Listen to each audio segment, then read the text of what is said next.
रात के लगभग 12 बज रहे थे। सकून की आंखों से नींद गायब थी। कुछ देर तो वह पलंग पर यूं ही लेटी रही, शायद नींद आ जाए, पर नींद तो जैसे रूठ गई थी। पलंग के सामने की दीवार पर लगी बड़ी सी घड़ी की सुइयां अपनी दूरी पर घूम रही थी। धीरे धीरे साइड की दीवार पर लगी बड़ी सी पेंटिंग में लड़का फूलों का गुच्छा लिए अपनी प्रेयसी को निहार रहा था और प्रेयसी रूठने वाले अंदाज में खड़ी थी। समंदर की लहरों को देखते हुए कुछ देर सुकून उस पेंटिंग को देखती रही, लेकिन नींद ने कसम ही खा ली थी कि वह नहीं आएगी, तो उठकर वह बालकनी में आ गई। सारा शहर रोशनी से जगमग जगमग कर रहा था। वैसे भी कहा जाता है कि मुंबई रात को सोती नहीं है, मुंबई रात भर जागती है। सकून ने सोचा कि चाय ही बनाकर पी लेती हूँ, नींद तो आ नहीं रही है। बेटे बहू ने कमरे में ही गर्म पानी की केतली, दूध, शुगर, चाय पत्ती के छोटे छोटे पैकेट रखे थे। टेबल पर सजा कर मग में डाला, चम्मच से मिलाने लगी। अब बेटे बहू को कौन समझाए कि गैस पर खौलती चाय अदरक इलायची के साथ कितनी स्वाद देती है। लेकिन महानगरों में इन सब चीज़ों से समय बचता है। एक बार बेटे ने समझाया था, माँ अब इन कामों के लिए समय नहीं है। समय कितना आगे चल रहा है। वह चुप रह गई थी। यह बोलना चाह रही थी कि बेटा, समय के साथ तूने मॉम बोलना नहीं सीखा। बोलता तो माँ ही है। सुबह जब नींद खुली तो देखा बेटा गीत उसके कमरे की बालकनी में खड़ा है। सकून ने देखा सुबह के 7 बजने वाले थे। आज नींद लेट से खुली, शायद रात को नींद टूट जाने से। माँ, क्या हुआ? तबीयत ठीक है तुम्हारी? गीत थोड़ा परेशान होकर बोला। हाँ बेटा, तबीयत तो ठीक है, रात में नींद टूट गई थी, इसलिए थोड़ी थकावट है, बाकी कुछ खास नहीं। सकून बोली। इंदौर के नज़दीक के बड़े से मकान में रहती थी। बेटे गीत का जन्म भी उसी मकान में हुआ था। उसे घर के आंगन में पलता बढ़ता देखकर वह बहुत खुश होती थी।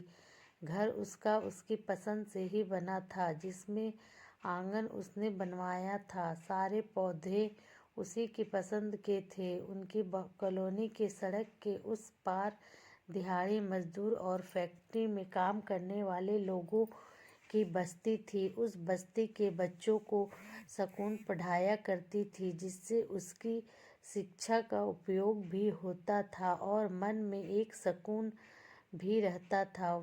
वह वह समाज के लिए कुछ सकारात्मक कर रही है। सकून के पति राकेश की इंदौर में मोबाइल की बड़ी सी शॉप थी। रुपए पैसे की कोई कमी नहीं थी। रोज सुबह 11 बजे वह शॉप पर जाते थे और रात में लगभग 10 बजे तक घर आते थे। वो 2 वर्कर भी थे। शॉप पर जब भी मौका मिलता नन्हे गीत को लेकर दोनों लॉन्ग ड्राइव पर निकल जाते थे। देखते देखते कब गीत बड़ा हो गया पता ही नहीं चला। कहते हैं कि सुख के दिन पंख लगाकर उड़ जाते हैं और दुख की एक रात भी भारी लगती है, पहाड़ जैसी। गीत ने इंदौर के ही प्रसिद्ध कॉलेज से सिविल इंजीनियरिंग किया था और मुंबई की एक अच्छी कंपनी में उसे जॉब भी मिल गया था। जबकि राकेश चाहते थे कि गीत मोबाइल शॉप पर उनके साथ काम करे, जो गीत को पसंद नहीं था। राकेश ने भी कोई आपत्ति नहीं जताई। उसे तो बस गीत की इच्छा और खुशियों का ध्यान रखा था। गीत ने जॉब लगने के लगभग 7 महीने बाद ही उसी कंपनी में काम करने वाली सुरभि को पसंद कर लिया था। राकेश ने बड़े ही धूमधाम से शादी भी करवा दी। सुरभि के माता पिता भोपाल के थे। उनका खुद का कपड़ों का व्यापार था। गीत जैसा दामाद पाकर वो भी बहुत खुश थे। सुरभि का एक बड़ा भाई था, उसे भी गीत पसंद आया था। सब कुछ बढ़िया चल रहा था कि शादी के कुछ दिनों बाद ही गीत सुरभि के साथ मुंबई चला गया। उसकी जॉब मुंबई में ही थी। जीवन हंसी खुशी से गुजर रहा था। गीत की शादी को कुछ महीने ही हुए थे।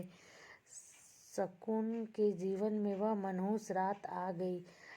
एक रात जब राकेश इंदौर से राजेंद्र नगर आ रहे थे तो उनकी कार का एक्सीडेंट हो गया। 4 दिन जीवन और मौत से संघर्ष करने के बाद राकेश ने शकुन को सदा के लिए अकेला छोड़कर संसार को अलविदा कह दिया। शकुन के जीवन में दुखों का पहाड़ टूट पड़ा। लगभग महीने भर बाद गीत और सुरभि ने इंदौर वाली शॉप किराए पर दे दी। राजेंद्र नगर वाले घर में ताला लग गया। मॉम, क्या बालकनी में ही बैठी रहोगी? लंच नहीं करना है? पीछे देखा तो सुरभि गीत लंच के लिए आ गए हैं। वह उसी समय खड़ी हुई और डाइनिंग रूम में आई। डाइनिंग टेबल सुंदर तरीके से सजी हुई थी। वेजिटेबल रायता, आलू गोभी मटर की सब्जी, परतदार पराठे, मसाला खिचड़ी, मिक्स दाल। गीत और सुरभि ये देख रहे थे कि शकुन अनमनी सी है। माँ, क्या हुआ? उदास क्यों हो? गीत ने प्यार से पूछा। खाना खाओ माँ। ये कहकर गीत शकुन के लिए खाने की प्लेट सजाने लगा। शकुन बेटे का प्यार देखकर ममता से भर उठी। बोली, बेटा अब तुम लोग भी खाओ, फिर तुम लोग ऑफिस भी जाओगे। शकुन ने खाना शुरू किया। खाने के बाद फ्रूट कस्टर्ड मीना कटोरियाँ में सजा कर ले आई। इसके बाद वो दोपहर के जूठे बर्तनों को साफ करने में लग गई। सुरभि और गीत ऑफिस जा चुके थे। शकुन जानती थी कि लगभग 5 बजे मेड भी डिनर की तैयारी कर चली जाएगी। शाम को सुरभि डिनर बनाएगी। उसने कहा भी कई बार कि डिनर वह बना लेगी, लेकिन फिर भी सुरभि पसंद नहीं करती थी कि मॉम कोई भी काम करे। वो कहती थी किचन में हर एक चीज़ उसकी पसंद की है, हर बर्तन क्रॉकरी सजी हुई चाहिए। थोड़ा भी डिस्टर्ब करना उसे पसंद नहीं आता। वह चाहती है कि सब कुछ वही करे। उसे किचन में बिखराव पसंद नहीं था। सजा सजाया खूबसूरत किचन वो पसंद करती है। इतना साफ कि मानो यूज़ ही ना हुआ हो। लंच के बाद वह अपने रूम में आ गई थी आराम के लिए।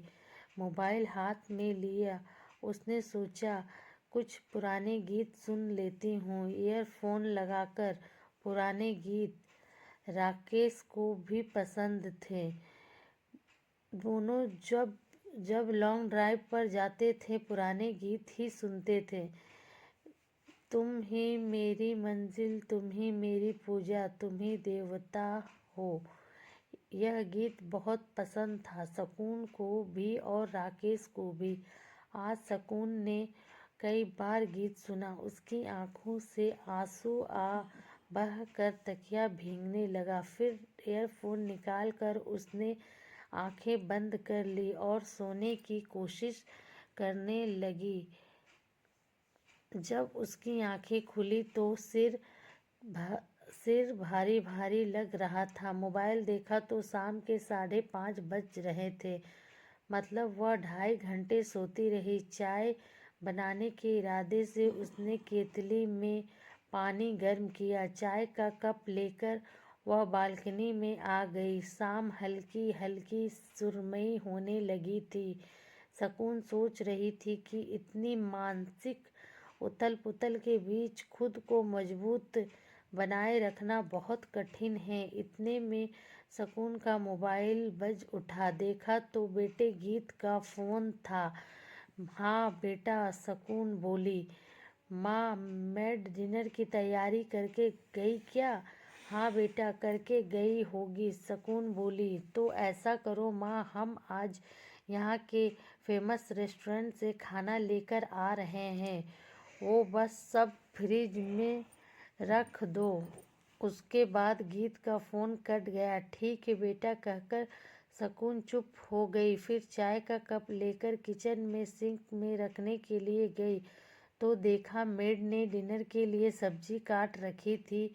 आटा लगा रखा था, वो सब फ्रिज में रख दी। हाँ मॉम, आपको कोई तकलीफ है यहाँ? सुरभि बोली। हम दोनों आपका पूरा ध्यान रखते हैं, आपको कोई काम नहीं करने देंगे हम। सुरभि प्यार से बोली, बेटा मुझे यहाँ कोई तकलीफ नहीं है, तुमने मुझे बहुत प्यार से रखा है, लेकिन मुझे भी मेरा कोना चाहिए, मेरा घर, मेरी हॉबी जो राजेंद्र नगर में है, मेरी आंगन वाले घर में है। सकून ने प्यार से गीत को कहा। माँ, यह क्या कह रही हो तुम? गीत के चेहरे पर आश्चर्य था। माँ, हाँ बेटा, मैं भी एक्टिव रहना चाहती हूँ। मेरी उम्र इतनी भी ज़्यादा नहीं कि मैं दिन भर आराम करती रहूं, घर का कोई काम भी ना करूं। बेटा मेरा राजेंद्र नगर के लिए एक टिकट रिजर्वेशन करवा दे, मैं वहीं रहूंगी और तुमसे मिलने भी आती जाती रहूंगी। तेरे पापा की भी यादें जुड़ी हैं उस घर से। मोबाइल शॉप के लिए किराएदार को नोटिस दे दूं, 2 महीने बाद वो शॉप खाली कर दे। शॉप पुराने वर्कर के साथ मैं देखूंगी, शाम को बस्ती के बच्चे भी पढ़ने आएंगे। सकून ने अपना निर्णय सुनाया। गीत माँ को जानता था, माँ अपने निर्णय पर हमेशा अडिग रहती थी।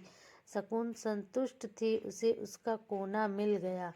आपको प्लीज़ कहानी अच्छी लगे तो लाइक शेयर एंड सब्सक्राइब ज़रूर करें। Thanks for watching Tabassum voice story.